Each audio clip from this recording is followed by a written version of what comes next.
Hello everybody! Ito na po yung ating new product na gagamitin. Biodegradable wipes na EcoSense. Ito po yung bilhin natin online. Ito po ay no chlorine bleach. Wala siyang ingredients na formaldehyde or ammonia or parabens or phthalates. So ayun, etong tablet ni My Love, nakikita nyo ang footprints. Yung fingerprints. Footprints tuloy. Nakikita nyo yan, di ba? Madumi, oh. Madumi. Yan po yung kanyang fingertips. So, gagamitin ko itong wipes na pamunas natin sa kanyang tablet.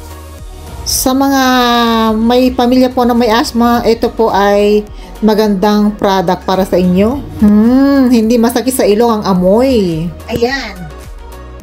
Let's dry out. Meron din siyang old na cellphone dito na ginagamit niya lang na panglaro. So, ang maganda po dito sa wipes na to, safe po siya. Wala po siyang, non-toxic po siya. At no chemical at all. Ayan, ito yung luma ni habi ko na ginagamit niya lang na panlaro. Na crossword or something. So, gagamitin ko din ito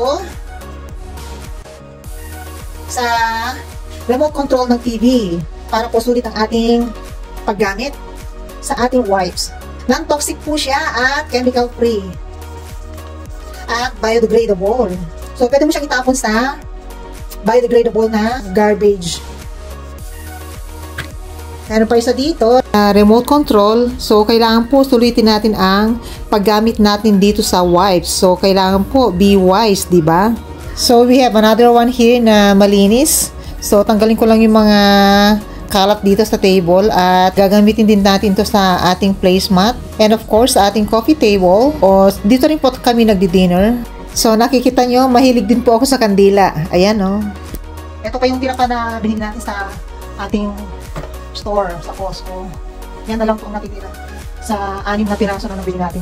Or a set of 2. So, sa panahon po ngayon ay kailangan na natin maging safe, healthy lifestyle kasi mostly po yung ginagamit natin sa loob ng bahay na panglinis or panglaban ng damit or panghugas ng pinggan ay mostly hindi na po siya safe kasi toxic na at may chemical pa. So ayun lamang po at sulit na po ang ating paggamit dito sa ating EcoSense biodegradable wipes. So kung interesado po kayo kung saan ko po siya nabili, tawagan mo ako or comment down below and then ipapakita ko po sa inyo. Okay, thank you for watching. See you. Bye!